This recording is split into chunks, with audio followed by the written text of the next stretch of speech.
Fernando Paulsen y nuestros panelistas e invitados son una combinación clave por la 92.9 FM. La clave me escucha. Empieza tu día con toda la energía natural de Marley Coffee, un café de grano orgánico molido al instante con leche descremada. Prueba el sabor de Marley Coffee en sus 2 exquisitas y variadas mezclas que te esperan para recargar tu día. Con Marley Coffee disfruta tu día con toda la onda. Ya estamos en la segunda parte de este panel de los días lunes. Con nosotros la senadora de la UDI, Luz Emensperger. ¿Cómo estás, senadora? Muy bien, muy buenos días. Saludos a ti y a todos los auditores. Gracias. Y también estamos con el diputado independiente Tomás Hirsch. ¿Cómo estás, Tomás? Hola, ¿qué tal? ¿Cómo estás, Fernando? Un saludo a Luz también y a las auditoras y auditores. A ver, no sé por dónde partir de tantas cosas que le están dando vuelta, pero por lo menos me parece que tienen pendientes en el Parlamento un par de cosas bien interesantes que se van a producir, 3 de hecho, probablemente en los próximos días. Hay que darle finalmente una resolución al tema de los escaños reservados. Se ve la acusación constitucional contra el ministro Pérez. Está el segundo retiro del 10%, y me encantaría ver cómo avisoran ese tipo de cosas, y particularmente en tu caso, Luz, qué tanto puede ser determinante en cómo se vota esto que se denomina congelamiento de uno de los partidos de la coalición oficialista. ¿Significa que no votan, se abstienen? ¿Qué lógica hay? A ver, respecto de la acusación constitucional, poco me puedo pronunciar, ¿no es cierto? Porque soy jurado como Senado. Sí, tiene toda la razón, estás eximida de eso. Total, tienes toda la razón. Sí, no puedo pronunciarme, ¿no es cierto? Ahora. Sí, toda la razón. Pero decir simplemente que el jefe de bancada, Luciano Cruzcoque, ha dicho que el congelamiento es respecto solamente de los parlamentarios de la Araucanía, pero aseguró que los votos de todos los parlamentarios de Bópoli iban a estar, que eso no decía relación con la acusación constitucional, así que así lo aseguró ayer en diversos medios de comunicación y también a Chile Vamos. Más que eso no te podría decir. Sí. ¿Y tú, Tomás, cómo lo miras? Bueno, son unos congelamientos bastante raros, digamos. Yo creo que son congelamientos en etapa de calentamiento global, porque, por un lado, en primer lugar no se entiende qué significa congelar. En segundo lugar, mientras anuncian esto, anuncian que van a apoyar una acusación constitucional contra el ministro del Interior, es decir, el segundo hombre del gobierno. Sus ministros siguen en el gobierno sin ser tocados, y el ministro Briones incluso haciéndole un llamado al resto del partido. Sus subsecretarios, su resto de autoridades que están instaladas en el aparato del Estado. Entonces, la verdad es que a mí me parece que estos son gallitos internos que tienen que ver con una etapa electoral en la cual cada uno va buscando cómo posicionarse. No tiene Bópoli la pole position, entonces por lo menos va buscando tener un cierto espacio desde el cual poder golpear un poco más la mesa y obtener algo. Pero más allá de eso, creo que esto es un berrinche que no implica mucho más que eso. El gobierno ahora está buscando, ¿no es cierto?, alguna respuesta frente a esta propuesta un poco insólita de una suerte de ministro especial para la Araucanía. El fondo del asunto es que el gobierno ha sido incapaz de tener un verdadero control sobre Carabineros, es decir, esto reafirma uno de los capítulos de la acusación, y es que no hay control jerárquico por parte del ministro del Interior sobre Carabineros. Ese es el punto más grave, y que ha demostrado cuando Bópoli está pidiendo que exista algún ministro que se haga cargo de temas de seguridad, en el caso específico de la Araucanía y la región del Biobío. Claramente hay una carencia por parte del gobierno y del ministro del Interior en particular. Sí, bueno, vamos a ver cómo sigue esa lógica del el congelamiento. Yo preguntaba sobre si es que eso tenía, estaba acotado a un tema muy particular y claro, y sonaba rimbombante, congelar relaciones, o si es que eso eventualmente se traducía también en la práctica de los parlamentarios de Bópoli en la Cámara y en el Senado. Tú me dices, Luz, que les han confirmado que desde el punto de vista de las votaciones no hay congelamiento, si tú quieres, siguen el lineamiento de la coalición, ¿no?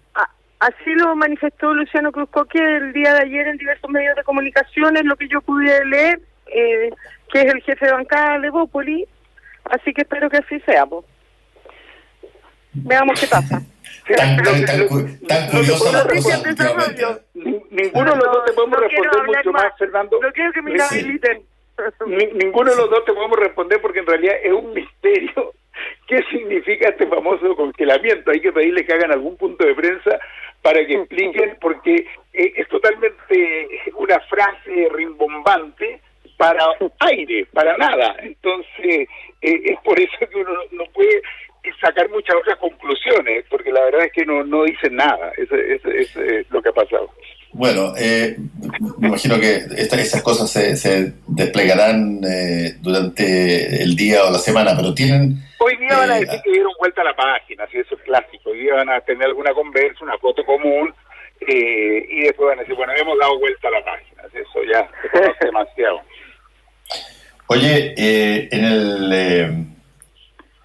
en el caso de lo que está pendiente, lo que estábamos conversando, está desde, bueno, tú no puedes hablar del caso, por lo tanto lo voy a sacar, la acusación constitucional de Víctor Pérez, pero sí el 10% el segundo 10% de las AFP. ¿Tú adviertes, Luz, una tendencia relativamente similar a lo que pasó en el primer 10% con un porcentaje nada despreciable de los diputados y senadores de la coalición de gobierno que vota a favor de esa medida?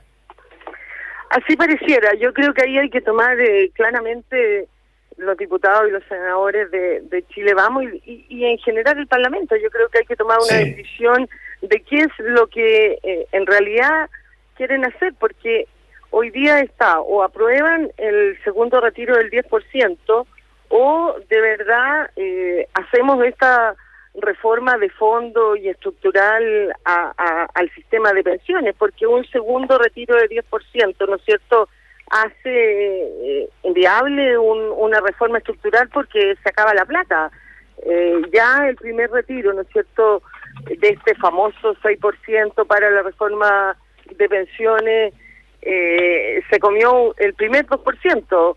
El segundo se comería el segundo 2%, es decir, te queda un 2% que un poco mata esta reforma estructural a las pensiones y te quedaría sin esa reforma.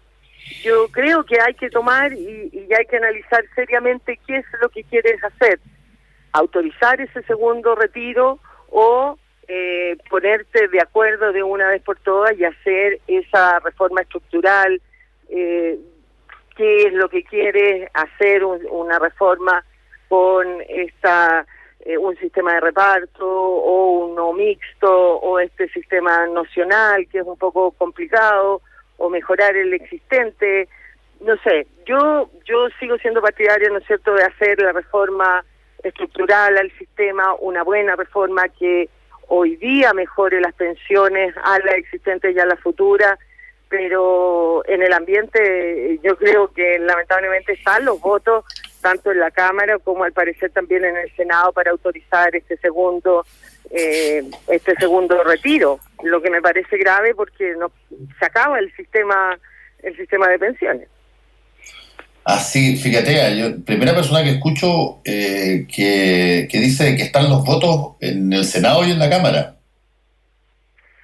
Yo creo que más en la Cámara. En el Senado, si no hay reforma, puede que estén. O sea, creo que aquí el gobierno también tiene que presentar urgentemente, o sea, porque tienes que tener con qué contrastarlo.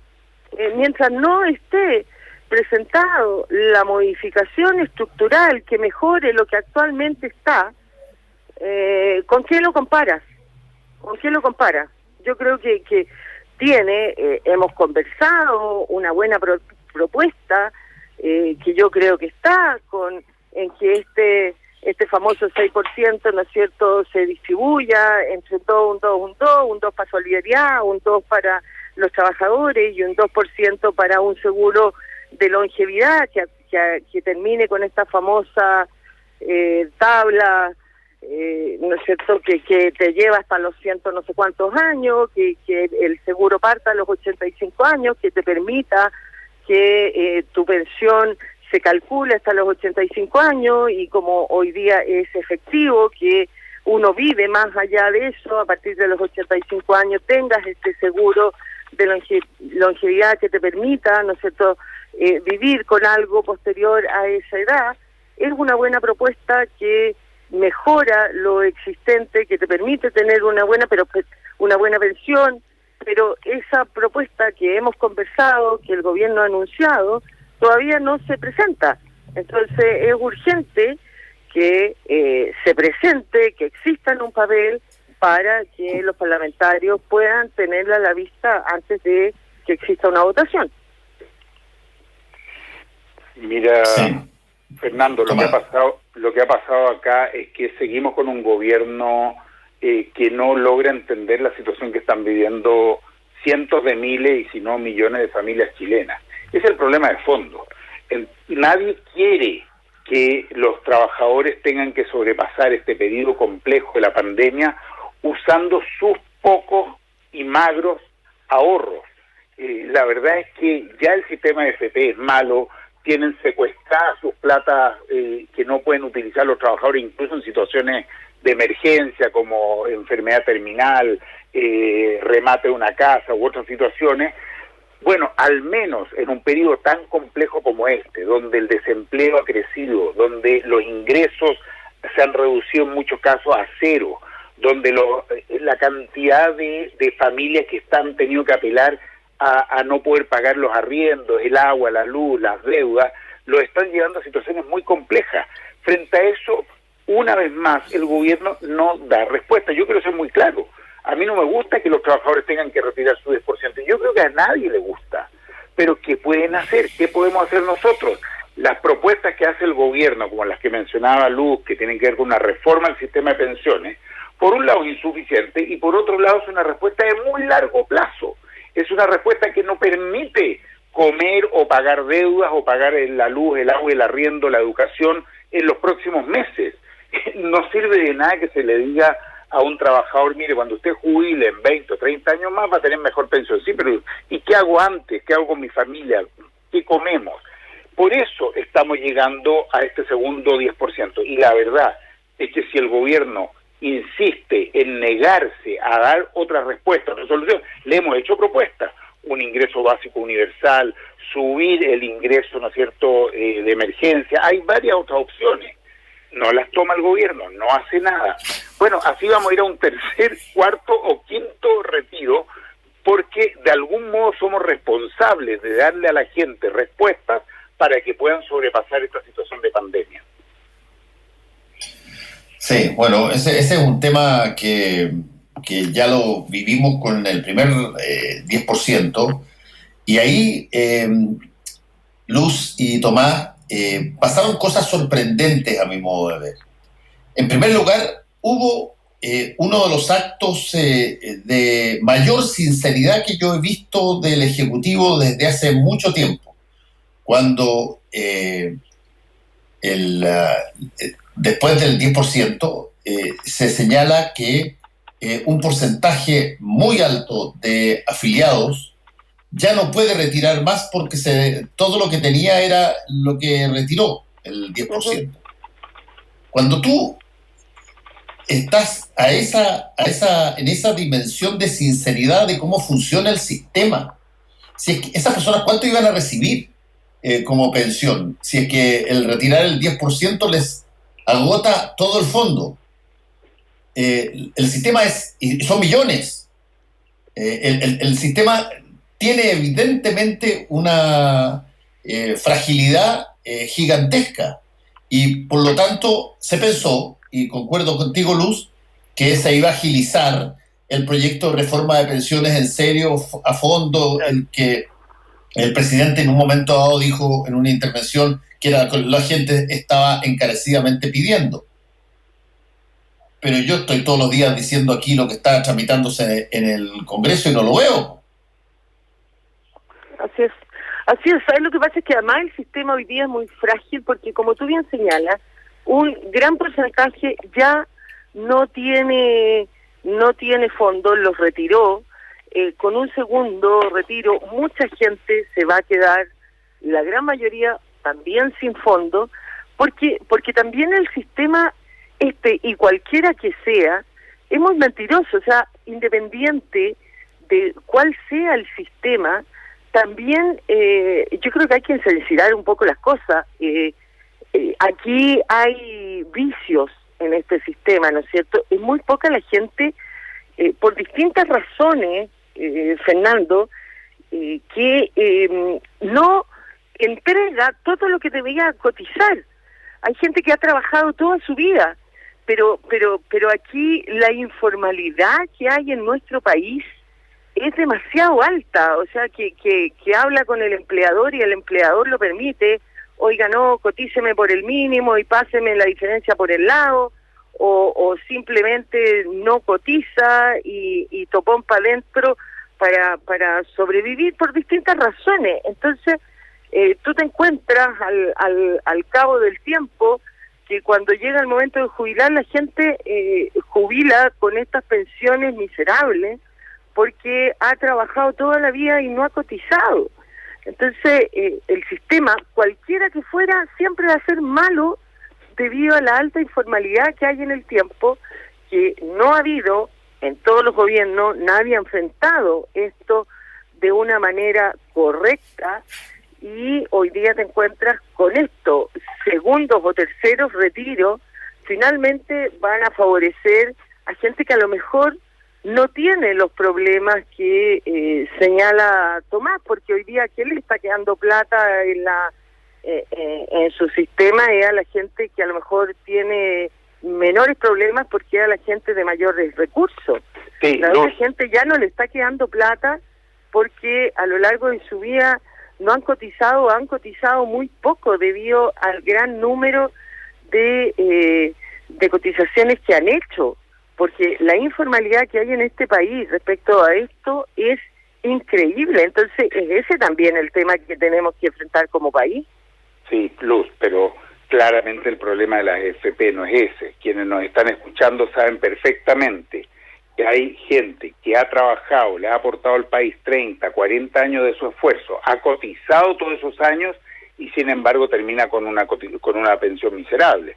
Caso muy concreto, un académico de la Universidad de Chile, el que se quedó en el sistema antiguo, el que era llamado el tontito en su momento porque no se cambiaba las AFP, donde iba a haber una tasa de reemplazo espectacular, el que se quedó tiene hoy día una pensión 3 veces más alta que el académico que se cambió a las AFP, que ha cotizado durante toda su vida. Es un ejemplo concreto de profesores de la universidad, ¿no es cierto?, académicos de la Facultad de Ciencias Físicas, para ser bien preciso.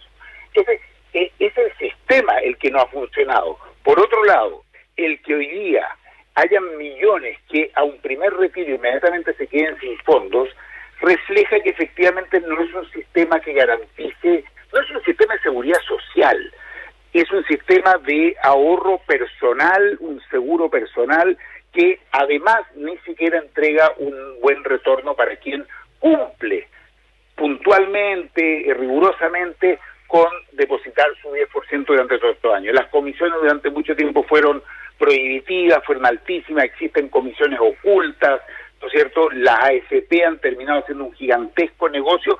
¿Qué es lo que ha sido? ¿Sí? ¿Para qué vamos a estar con cosas? Esto ha sido un sistema de financiamiento de los grandes grupos económicos a tasas de interés bajísimas, es decir, plata muy barata. ¿Quiénes han pagado eso? Los trabajadores. Si al menos, déjame terminar una idea, si al menos estos fondos se hubieran invertido en Chile en obras públicas, en desarrollo de viviendas, caminos, carreteras, etcétera, con un retorno hacia los mismos trabajadores, cosa que no ha sucedido. Entonces, en definitiva, asumamos que este es un sistema que no tiene arreglos, y eso es lo que hemos planteado. Las AFP, como diseño, como concepción, no son un sistema de seguridad social. Ese es el problema de fondo que tienen y que quedó en evidencia con el retiro. Lejos de mi ánimo está defender a la AFP. Yo no tengo no tengo problemas con eso, que desaparezcan todo lo que quiera. Yo lo que defiendo es un sistema de capitalización individual. Yo no creo que el Estado sea un buen administrador, y creo que el día de mañana tú puedes crear sistemas para que el Estado también administre, pero también tienes que tener la opción de que yo pueda elegir quién me administre mi plata. Yo siempre he dicho que el Estado no es un buen administrador. Sí creo. Sí, lo que tenemos que cambiar es el esquema de qué significa administrar la plata. Está bien, eso, exactamente, pero que no sea solo el Estado, que tú tengas la posibilidad de elegir y que la plata siga siendo del trabajador. Eso es lo que yo defiendo. No voy a defender jamás a la AFP, no es mi ánimo, pero sí el sistema de capitalización individual, y que no exista solo sistemas en que sea el Estado que administre. Jamás voy a defender al Estado como administrador, porque creo que se ha demostrado infinitas veces que el Estado no es un buen administrador. Tiene que existir para que las personas libremente puedan elegir quién se los administra. Por lo tanto, tiene que existir, desde mi punto de vista al menos, un sistema mixto en que uno pueda elegir y que la plata siempre siga siendo del trabajador. Eso es lo básico para mí. De ahí tú puedes crear múltiples sistemas, pero eso es básico. Creo que está claro que en este momento la plata es la única propiedad privada del mundo en que no se puede ejercer derechos sobre esta propiedad privada, lo cual es fantástico, porque tanto que se ha hablado de la propiedad privada y que hay que cuidar y que es la nueva Constitución, y resulta que un trabajador que está con una enfermedad terminal, que ruega poder retirar esos recursos para poder utilizarlo, incluso para pagar su tratamiento, no puede. Que alguien a quien le van a rematar la casa, que tiene los recursos ahí en la AFP, no puede.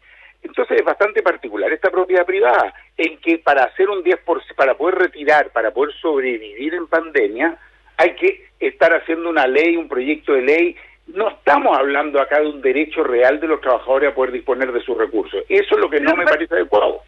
No, mira, yo ahí tengo algunas diferencias contigo y otras coincidencias. Yo creo que efectivamente la plata es de propiedad de los trabajadores, pero en un sistema de previsión, ¿no es cierto?, esa plata tiene una finalidad, que es permitir que las personas en su vejez tengan algo con que sobrevivir. Yo sí creo que en una reforma se debería permitir que aquellas personas que tienen una enfermedad terminal, ¿no es cierto?, puedan retirarla, porque en el fondo la finalidad tú la vas a cumplir, porque al permitir retirar la plata a una persona que está enfrentando una enfermedad terminal, que tú al permitirle retirar esa plata le vas a permitir vivir dignamente sus últimos días de vida, estás cumpliendo con esa finalidad. No así a lo mejor para un remate o para comprar otra cosa, pero sí el sistema de previsión tiene una finalidad, que vivan dignamente sus años de vida. Son distintas concepciones, porque si no tiene razón de ser el tener y crear una ley, un sistema de previsión, si la plata la van a poder sacar en cualquier minuto. O sea, ¿para qué tienes entonces un sistema de previsión social? Sí, ahora, tú dijiste ahí una frase que me llamó la atención. Tú dijiste que hay que generar un sistema de pensiones para que después de que las personas dejen de trabajar puedan sobrevivir. Yo creo que no. Yo creo que no es una pensión para sobrevivencia, es una pensión para vivir. Vivir dignamente, sí. No es una sobrevivencia. Por sobrevivencia basta con que tú puedas respirar y tomes la suficiente agua. Claro, pero mira lo que pasa ahora. Quien se pensiona pasa automáticamente pasa a engrosar las filas de la pobreza en Chile, por el solo hecho de pensionarse. Tenemos una de las tasas de reemplazo más bajas del mundo, sobre todo de la OCDE, evidentemente, tenemos la más baja de la OCDE. Es decir, quien se pensiona, independiente del nivel de ingreso que haya tenido, salvo que haya podido hacer ahorro voluntario, APB, etcétera, pero bueno, eso es simplemente alguien que tiene un alto nivel de ingreso. Pero para el común de los trabajadores, que además tienen niveles de sueldo bajísimos en nuestro país, con un promedio de alrededor de 400.000 pesos, que ya no le alcanza para vivir, al momento de pensionarse queda una situación totalmente desmejorada. Es decir, que efectivamente, tal como le dijo Luz, a lo más puede sobrevivir y con suerte si no con ayuda de otros recursos o de los familiares, o trabajando hasta los 70, 80 años. Eso es lo que hay que cambiar, de que pasa a ser una pensión de sobrevivencia a vivir dignamente. Oye, me quedan 4 minutos, pero quiero preguntarte, tanto a ti, Luz, como a ti, Tomás, ¿es muy común lo que se denuncia respecto de los informes que entregaba la Fundación Jaime Guzmán, que eran el mismo informe repetido a 20 diputados y que cada diputado lo pagaba como si fuese un original? ¿Eso pasa también en todas las otras bancadas? Yo te puedo... A ver, adelante. Pregúntale a la Luz primero, que es del país, de la UDI, digamos. No, pero es que eso no es así, porque la Fundación Jaime Guzmán, yo puedo hablar de lo que pasa en el comité de la UDI en el Senado, no es que cada senador lo pague. El comité de senadores de la UDI al menos contrata a la Fundación Jaime Guzmán, pero lo contrata el comité, no cada senador. Yo tengo mi asesor, como senador UDI yo tengo mi asesor y a ese le pago, que no es de la fundación, es mi asesor. El comité UDI contrata a la fundación. Y ahí tenemos varios asesores que nos entregan informes al comité. Pero eso no lo paga cada asesor, lo paga el comité. No cada asesor con la plata del comité. Y este tema que se registró, donde tú tienes, y eso ya está en el artículo de CIPRES que estaba leyendo, donde individualmente cada persona paga un informe que es idéntico al de tu compañero de bancada, y bueno, suena muy parecido a alguna táctica para poder financiar la fundación que te emite los informes. Oye, ¿Por qué no hacer uno y después pasar a la fotocopiadora más cercana y listo? Fernando, para alcanzar a decir algo también, la verdad es que ¿para qué nos sacamos la suerte entre gitanos? ¿Para qué engañar a la gente? Estos son mecanismos muy lamentables que se utilizan para sacar fondos, porque esos fondos van a la Fundación Jaime Guzmán, que en definitiva van al partido, a la UDI, a la formación de su gente, etcétera. Es decir, es un mecanismo espurio de lo que tanto rechazaba la ciudadanía, de financiamiento irregular de la política, cumpliendo entre comillas con la legalidad, pero evidentemente con una falta de ética que es brutal.